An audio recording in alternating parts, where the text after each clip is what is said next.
राधे कृष्णा दोस्तों, स्वागत है आप सभी का मेरे YouTube चैनल पर। साल 2023 की शुरुआत के दूसरे ही दिन एकादशी का व्रत पड़ रहा है। यह एकादशी पौष मास के शुक्ल पक्ष की एकादशी तिथि है। इस एकादशी को वैकुंठ एकादशी या पौष पुत्रदा एकादशी के नाम से जाना जाता है। हिंदू पंचांग के अनुसार साल में 2 बार पुत्रदा एकादशी आती है। पहली पुत्रदा एकादशी का व्रत पौष माह के शुक्ल पक्ष की एकादशी तिथि को रखा जाता है। वहीं दूसरी पुत्रदा एकादशी का व्रत सावन माह के शुक्ल पक्ष की एकादशी तिथि को रखा जाता है। पौष पुत्रदा एकादशी का महत्व। दोस्तों, इस दिन भगवान विष्णु की पूजा होती है और व्रत रखा जाता है।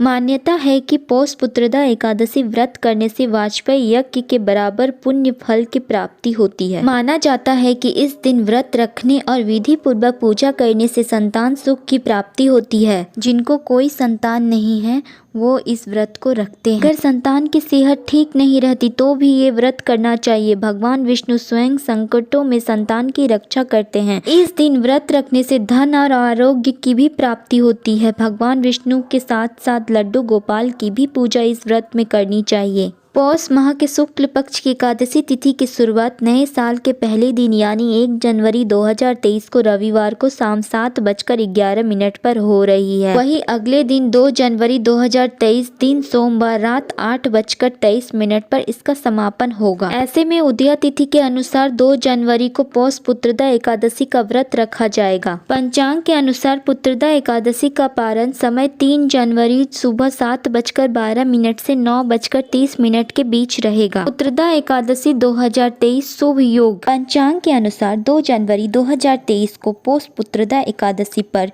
सिद्ध, साध्य और रवि 3 योग्य बन रहे हैं। इन योग में की गई पूजा कई गुना फल प्रदान करती है। साधक सभी सुखों को प्राप्त कर जन्म मरण के बंधन से मुक्त हो जाते हैं।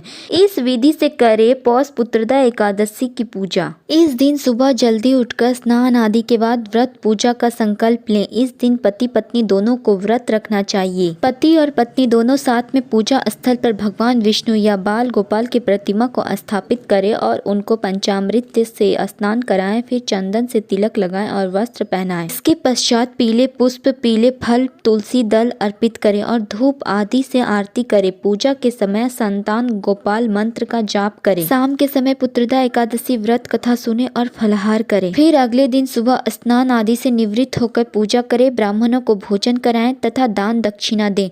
फिर पारण के समय व्रत खोलें। पुराणों के अनुसार श्री कृष्ण ने धर्मराज युधिष्ठिर को पौष पुत्रदा एकादशी की व्रत कथा और महत्व बताया था। प्राचीन समय में भद्रावती नगरी में सुकेतु मान नाम का एक राजा राज्य करता था। उसके कोई पुत्र नहीं था। उसकी स्त्री का नाम सैव्या था। वह निपुत्री होने के कारण सदैव चिंतित रहा करती थी। राजा को भाई, बांधव, धन, हाथी, घोड़े, राज्य और मंत्री इन सब में से किसी से भी संतोष नहीं होता था। वह सदैव यही विचार करता था कि मेरे मरने के बाद मुझको कौन पिंडदान करेगा। बिना पुत्र के पितरों और देवताओं का ऋण मैं कैसे चुका सकूंगा। जिस घर में पुत्र न हो उस घर में सदैव अंधेरा ही रहता है। जिस मनुष्य ने पुत्र का मुख देखा है वह धन्य है। उसको इस लोक में यश और परलोक में शांति मिलती है। अर्थात उनके दोनों लोक सुधर जाते हैं। पूर्व जन्म के कर्म से ही इस जन्म में पुत्र, धन आदि प्राप्त होते हैं। राजा इसी प्रकार दिन रात चिंता में लगा रहता था। ऐसे में एक दिन राजा ने दुखी होकर अपने प्राण त्यागने का निश्चय कर लिया। हालांकि पाप के भय से उन्होंने इस विचार को बाद में त्याग दिया। एक दिन राजा का मन राजपाट में नहीं लग रहा था, जिसके कारण वह अपने घोड़े पर चढ़कर वन को चल दिया। वन में राजा को कई प्रकार के पशु पक्षी दिखाई दिए। वन के दृश्यों को देखकर राजा फिर सोच विचार में लग गया। वह सोचने लगा कि मैंने कई यज्ञ किए, ब्राह्मणों को स्वादिष्ट भोजन से तृप्त किया, फिर भी मुझको दुख प्राप्त हुआ। क्यों? इसी प्रकार आधा दिन बीत गया। राजा प्यास के मारे अत्यंत दुखी हो गया और पानी की तलाश में इधर उधर फिरने लगा। थोड़ी दूर पर राजा ने एक सरोवर देखा। उस सरोवर के चारों तरफ ऋषि मुनियों के आश्रम बने हुए थे। राजा घोड़े से उतरकर मुनियों को दंडवत प्रणाम करके बैठ गया। ऋषिगण राजा के विनम्र स्वभाव से प्रसन्न हुए और कहा, हे राजन, हम तुमसे अत्यंत प्रसन्न हैं। तुम्हारी क्या इच्छा है, कहो।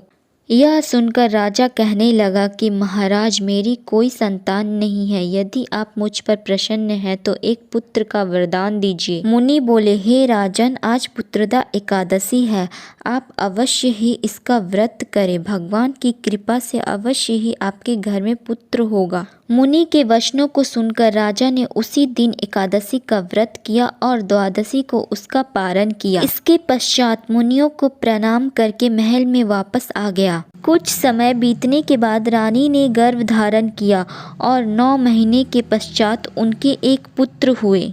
वह राजकुमार अत्यंत योग्य, शूरवीर और प्रजापालक हुआ।